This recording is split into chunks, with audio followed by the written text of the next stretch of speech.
கார்த்திகை தீப திருவிழா நெருங்கி வரும் வேளையில் தஞ்சையில் அகல் விளக்குகள் தயாரிக்கும் பணியில் சுணக்கம் ஏற்பட்டுள்ளது. ஆற்றங்கரையோரங்களில் மண் எடுக்க போலீசார் அனுமதி தராததே இதற்கு காரணம் என மண்பாண்ட தொழிலாளர்கள் கவலை தெரிவித்துள்ளனர். டிசம்பர் 13ஆம் தேதி கார்த்திகை தீப திருவிழா வருவதை ஒட்டி தஞ்சையில் 100க்கும் மேற்பட்ட மண்பாண்ட தொழிலாளர்கள் அகல் விளக்குகள் தயாரிக்கும் பணியில் ஈடுபட்டு வருகின்றனர். ஆனால் விளக்கு தயாரிப்பதற்கான மூலப்பொருளான மண்ணை ஆற்றங்கரையோரங்களில் இருந்து எடுக்க போலீசார் அனுமதிக்க மறுப்பதுடன் மீறி மண் எடுத்தால் வழக்கு போடுவதாக தொழிலாளர்கள் கவலை தெரிவித்துள்ளனர்.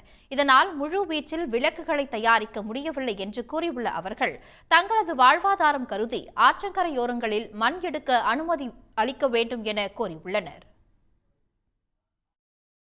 மண் எடுக்க விட மாட்டேங்கிறாங்க, போராட்டம் பண்ணுறாங்க. வைக்கலாம் விலை கூட விற்கிது, ராட்டி சத்தையெல்லாம் விலை கூட விற்கிது. மண்ணல்ல போனால் எல்லாத்தையும் பிடுங்கிக்கிறாங்க, ஸ்டேஷனில் கொண்டு விட்றாங்க. நாங்கள் எதை கொண்டு பிழைக்கிறது? வியாபாரமே நல்லபடியாக வியாபாரம் ஓட மாட்டேங்குது.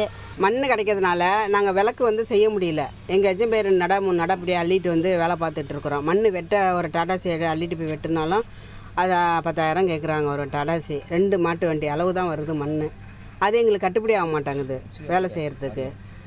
இதில் அடையாளந்து போட்டாலும் மலையில் பாதி மண் கரைஞ்சும் போயிடுது. காட்டி மட்டை வைக்க இதெல்லாம் வாங்கி நாங்கள் சூழ் வைக்கிறதுனால இப்போ காய வைக்க முடியாமல் என்கிட்ட அவ்வளோ ஜாமான் கிடக்கு. இப்போ சூழ் வைக்க முடியாமல் இருக்குது. அரசு எங்களுக்கு மண் ஃப்ரீயாக எங்கே வேணாலும் எங்களுக்கு பிடிச்ச மண் கொடுத்தா எங்களுக்கு போதும்.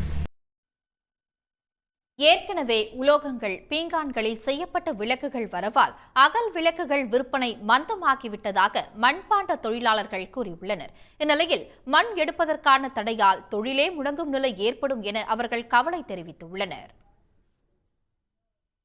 உடனுக்குடன் செய்திகளை தெரிந்து கொள்ள சன் நியூஸ் பெல் ஐகானை கிளிக் பண்ணுங்க.